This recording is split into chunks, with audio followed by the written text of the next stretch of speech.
Hola a todos, ¿cómo están? Bienvenidos una vez más a mi podcast. Bienvenidos a PES Beta, donde creemos en el fútbol para las personas, no solo para los futboleros. Aquí vamos a descubrir historias magníficas que demuestran por qué este deporte es mucho más que un simple juego. Hoy, para este tercer capítulo, vamos a viajar en el tiempo. Vamos a volver al pasado, cuando las canchas normalmente eran de barro, cuando el balón era muy pesado y las reglas de juego no eran lo único que se desafiaba. Prepárense para conocer a una figura cuyo talento era tan inmenso que no se pudo negar, a pesar que le decían que su lugar no era dentro de las canchas. Una pionera, una goleadora, una leyenda cuyo legado aún resuena en cada patada que se le da a un balón. Bienvenidos a este capítulo número 3.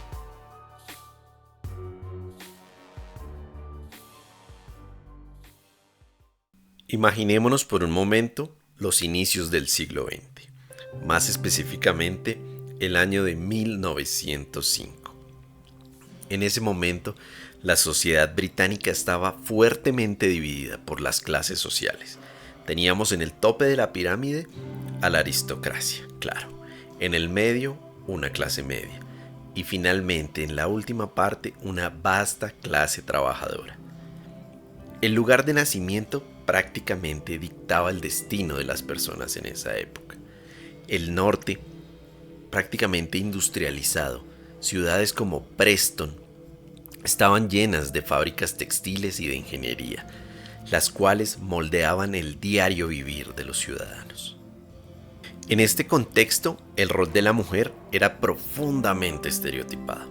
Si estaban casadas, se esperaba que se quedaran en casa, cuidando de los hijos y haciendo las tareas del hogar. Si estaban solteras, sus opciones laborales se limitaban a trabajos de servicio normalmente muy mal remunerados, como cocineras o camareras. La mayoría de las jóvenes esperaban a casarse y tener hijos. El término solterona era increíblemente estigmatizado dentro de la sociedad. Las mujeres tenían muy pocos derechos políticos o legales en la época. Sin embargo, movimientos como el de las sufragistas comenzaba a surgir pidiendo los derechos al voto. En este ambiente restrictivo y, por qué no decirlo, discriminatorio, estaba muy mal visto que las mujeres practicaran cualquier tipo de deportes, especialmente uno tan físico como el fútbol. Incluso se llegaba a creer que podría llegar a ser perjudicial para la mujer si se dedicaba a jugar fútbol. Pero en medio de esta absurda realidad, en 1905, en St. Helens, Lancashire, nace nuestra protagonista. Era la cuarta de 7 hermanos de una familia obrera, una familia trabajadora. Su padre era un obrero de una fábrica de vidrios. Desde muy joven desafió las expectativas, mientras la mayoría de niñas se dedicaban a las labores obligadas de cocina o costura. Ella las rechazaba, optando por concentrarse intensamente en el deporte. Sus primeras lecciones de fútbol y de rugby vinieron de sus hermanos mayores, con quienes pasaba incontables horas perfeccionando su técnica. A los 13 años, su atletismo natural, combinado con una imponente presencia física, ya que medía 1,80 metros, una inmensa fuerza y una actitud intrépida le permitió dominar a sus compañeros. Se la describió como una poseedora de una habilidad natural mágica, perfeccionada por su inquebrantable negativa a conformarse con el arte de ser mujer. Antes de mezclarse y de inmiscuirse en el fútbol, su vida era la de una joven de clase trabajadora, en un entorno industrial donde las opciones eran limitadas y las expectativas sociales demasiado rígidas. Ahora vamos a hablar del nacimiento de un equipo y del descubrimiento de un gran talento. El crisol para el equipo de nuestra protagonista llega con la Primera Guerra Mundial. Con millones de hombres destinados a ir al frente de batalla, Gran Bretaña necesitaba desesperadamente mano de obra, y las mujeres asumieron roles en fábricas que antes eran exclusivamente masculinos. Nuestra protagonista trabajaría en una de estas fábricas. La empresa, ojo con el nombre, Dick, Care & Co. en Preston, originalmente de tranvías, se convirtió en una fábrica de municiones que claramente eran enviados al frente de batalla. Las mujeres que trabajaban allí fueron conocidas como las munitionettes o canarias por el color amarillo de su piel debido a los químicos que soltaba el proceso de fabricación de la munición. Basta decir que trabajaban en condiciones duras, peligrosas e insalubres. Para fomentar el bienestar de los trabajadores, se llevaban a cabo actividades deportivas, y fue en este entorno donde nació el Dick Care Ladies FC. La historia cuenta que en octubre de 1917, el equipo masculino de la fábrica estaba pasando por una racha de derrotas interminable, y las mujeres en el comedor bromearon diciendo que ellas podían jugar mejor. Esta broma se convirtió en la idea de un partido benéfico para soldados heridos. El debut de este equipo se llevó a cabo el Boxing Day, es decir, día de Navidad, de 1917, en el estadio de Deepdale del Preston North End. Fue un éxito rotundo e inesperado. Atrajo una asombrosa multitud de cerca de 10,000 personas, recaudando así una cifra bastante generosa para la caridad. Este éxito demostró el apetito inexplorado de la comunidad por el fútbol femenino. Bajo la tutela de Alfred Frankland, su entrenador, el equipo se convirtió en una unidad. Un par de años después, en 1919, y con tan solo 14 años, nuestra protagonista se vincularía formalmente al fútbol cuando se unió al St. Helens Ladies. Fue en su segundo partido contra el mencionado y formidable equipo de Dick Care Ladies que se iba a dar a conocer. Este partido no era parte de un torneo o de una liga profesional. Eso estaba muy lejos de suceder aún. Como les mencioné, normalmente los roles de los partidos de fútbol femenino eran obras benéficas que tenían como objetivo recaudar fondos para obras de la caridad.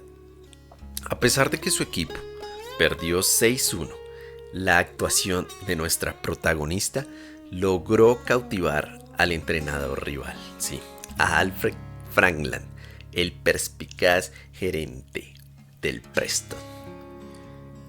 Frankland quedó tan impresionado con la habilidad y el talento de nuestra protagonista que inmediatamente le extendió una invitación para unirse a su aclamado equipo.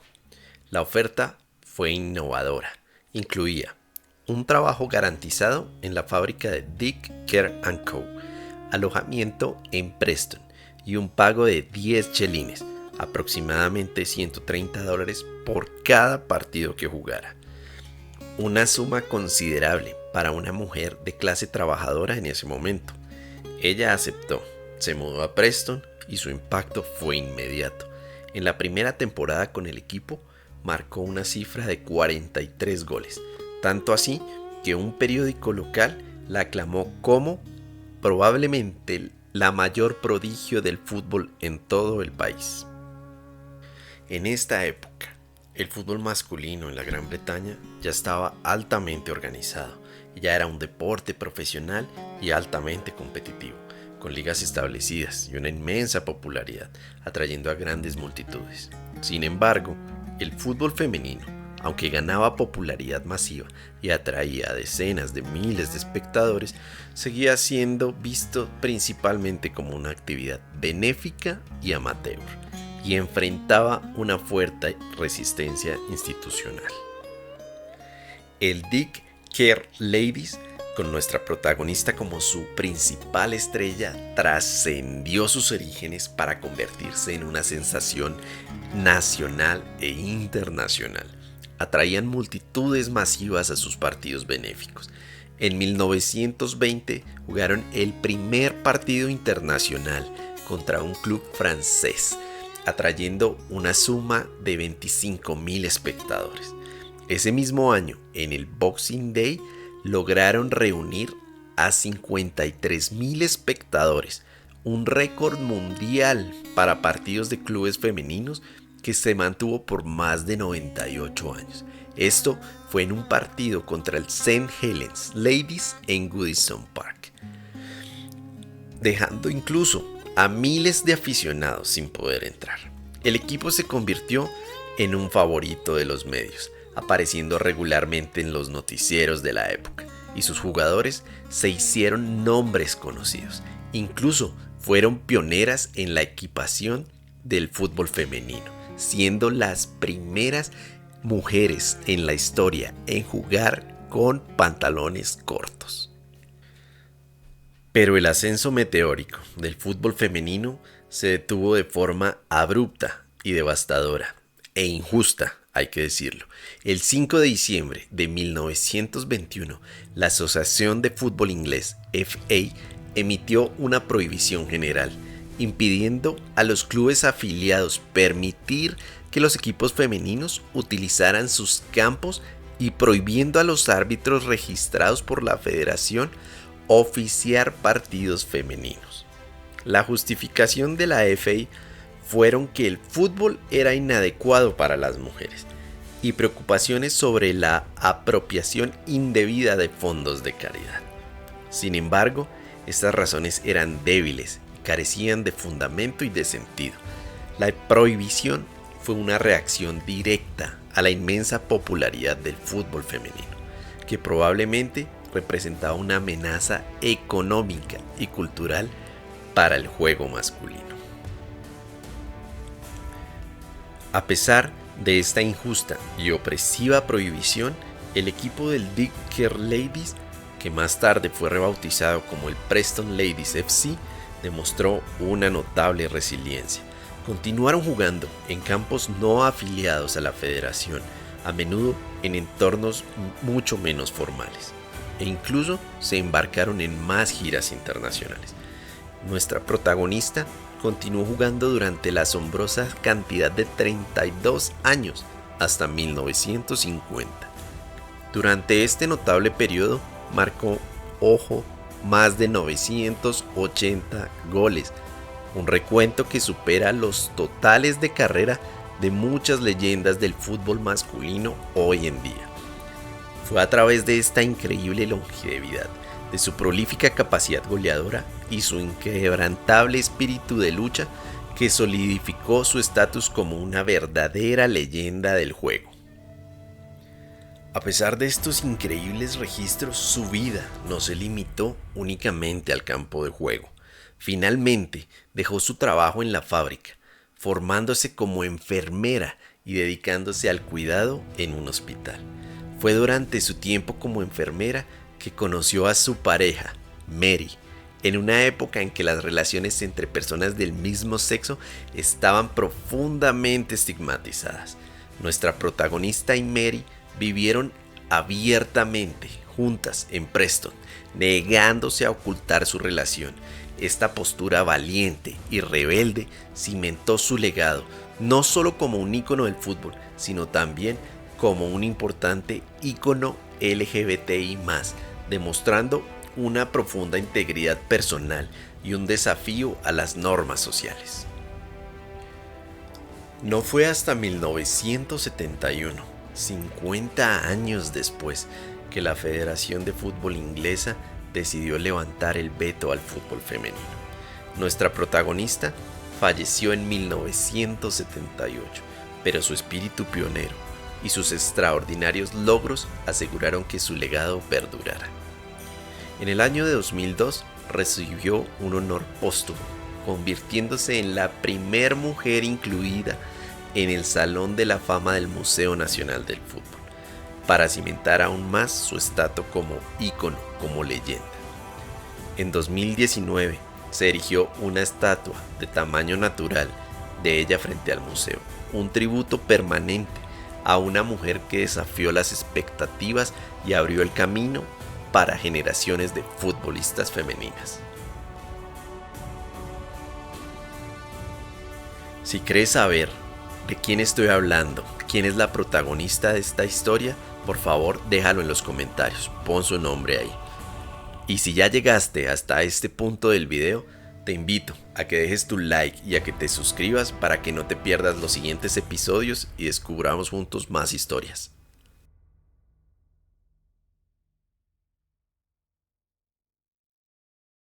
Llegó el momento de la verdad. Es la hora de revelar la identidad de nuestra protagonista. Es momento de que conozcan este ícono, esta leyenda, esta figura que se atrevió a desafiar las convenciones, rompió récords y se convirtió en leyenda e ícono del fútbol mundial. Estamos hablando de Lily Parr. Lily, nacida en 1905 y fallecida en 1978, fue una de las primeras estrellas del fútbol femenino. Su carrera se desarrolló principalmente, como lo vimos, en el Dick Care Ladies, un club que jugó un papel fundamental en la popularización del fútbol femenino. Su potente pie izquierdo y su asombrosa capacidad goleadora la convirtieron en una leyenda del deporte, y su legado sigue siendo una fuente muy fuerte de inspiración para las futbolistas de todo el mundo. Ella le demostró al planeta que el fútbol es y siempre ha sido para las personas, sin importar su género. La historia de Lily Parr, en mi opinión personal, merece un puesto dentro de las grandes leyendas de este deporte. Es una demostración de talento y de perseverancia. Una historia que nos demostró cómo, a punta de resiliencia, se logró un cambio significativo. Cómo logró inspirar a muchas generaciones para seguir luchando por sus derechos. Y así llegamos al cierre de este tercer capítulo del podcast de Pez Beta. Espero que la historia de Lily Parr te haya conmovido, pero más importante aún, te haya hecho apreciar aún más el largo y arduo camino que ha tenido el fútbol femenino para llegar a donde está hoy. Estas historias y estos momentos nos recuerdan que el fútbol es mucho más que un simple juego, es mucho más que 90 minutos de dos equipos persiguiendo un balón, como algunos se atreven a decirlo.